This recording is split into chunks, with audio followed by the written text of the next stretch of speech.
Welcome to Trigonometry 2.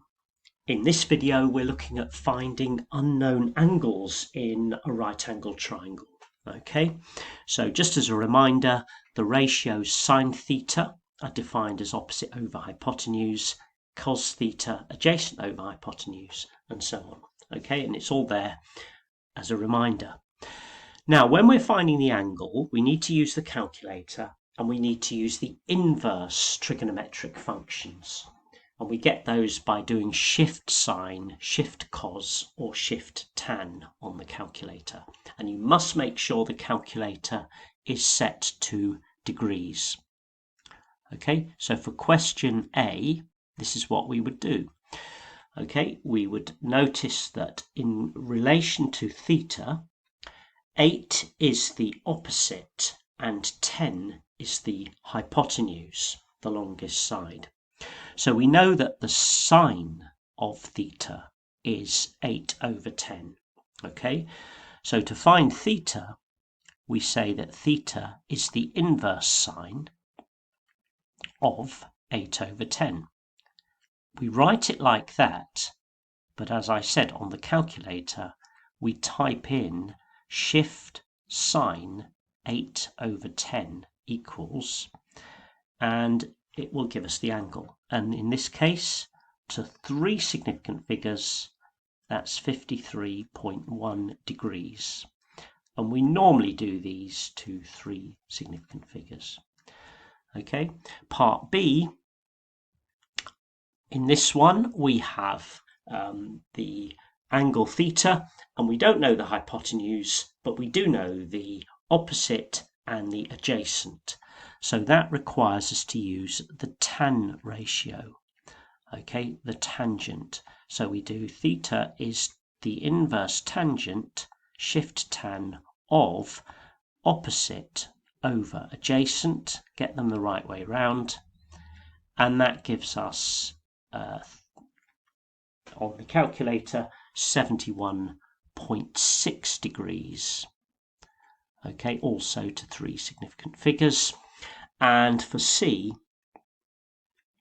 we have theta equals, and this time it's the cosine, because we know the adjacent and we know the hypotenuse, but we don't know the opposite. Okay, so adjacent over hypotenuse is cosine, so the cosine of theta is equal to the cosine of theta is equal to 5 over 20. So theta is the inverse cosine of 5 over 20. And on the calculator, that comes to 75.5 degrees. Okay, so those are 3 introductory questions on this topic.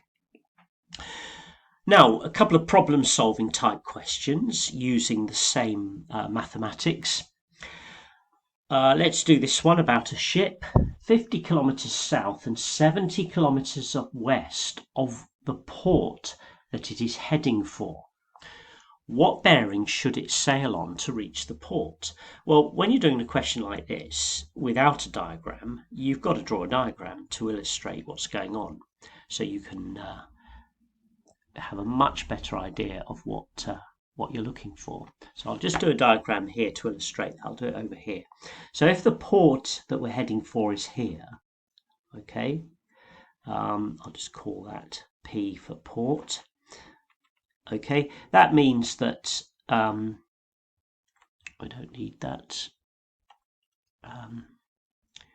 there. Okay, so the port is where we're heading for, P, and we are currently 50 kilometers to the south and 70 kilometers west. So we're about here somewhere. Okay, that's where we are now.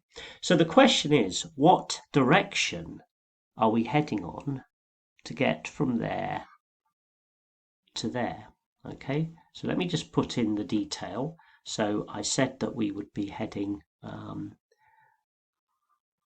basically we've got to go 50 kilometers north because we're currently 50 kilometers to the south, and we've got to go 70 kilometers east because we're currently 70 kilometers to the west. So this is all about interpreting the question and drawing a representative diagram. So there's the 70 and there's the 50, okay? And hopefully you can recall that with a bearing, it's the angle that you need to turn clockwise from north. So if this is clearly north here, let me just extend that line up there. Okay, so this is our north line. Okay, I'll just put a little N to show that that's north. Our bearing is the direction we're heading in a straight line to the port P, and it's that way there, and the angle we need to turn is that there. Okay, so if I call this angle here, let's call it X, I can say that the angle X has a tangent of 70 over 50, opposite over adjacent. So tan X is 70 over 50, so X is the inverse tangent of 70 over 50.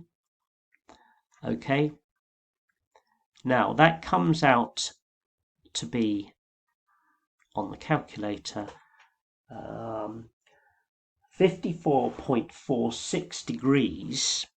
Now I'm just going to write that as it is, 54.46, okay, for the moment, okay, which is to 4 significant figures. The reason is that we are going to give that now as a bearing, and as it happens, that doesn't need any adjustment because that is measured clockwise from north, but as a bearing, it equals 0.54 to the nearest degree, okay, 0.54 degrees, because bearings should always be given as 3 digits, okay, and should be measured clockwise from north. So that's the answer to that one. Okay, and finally we have this little problem about a ladder on a wall. The length of the ladder is 4 meters and the base is 2 meters. Find the angle between the ladder and the ground. Well, make sure you get the right angle. Let's just call this angle here. Let's use theta again.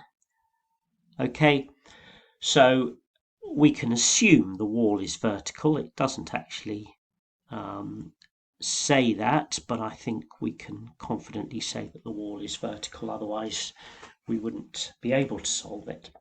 So therefore we can see that we're using adjacent and hypotenuse, okay, which is cosine. So I can say that theta is the inverse cosine of the adjacent over the hypotenuse, which is 2 over 4, okay, and on the calculator that comes to exactly 60 degrees. Okay, that's one of the well-known trigonometric results. Okay, 60 degrees when the hypotenuse is twice the length of the adjacent. Okay, and that's the answer to that question. So hopefully that's an introduction to finding unknown angles in right-angled triangles. Basically, if you're finding an angle, you need to use the inverse trigonometric functions. If you're finding a side length, you would be using just sine, cos, or tan. Okay, right, hope that was helpful. Take care.